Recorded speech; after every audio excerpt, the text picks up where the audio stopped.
kwarto ko. Wasak na wasak. Ito yung mismong bed ko. Ito yung bahay namin ni Ima. Ito yung kwarto niya dito. Buti nakatago kami dito ni Ima kanina.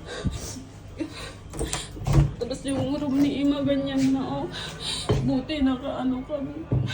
Nakatago kami.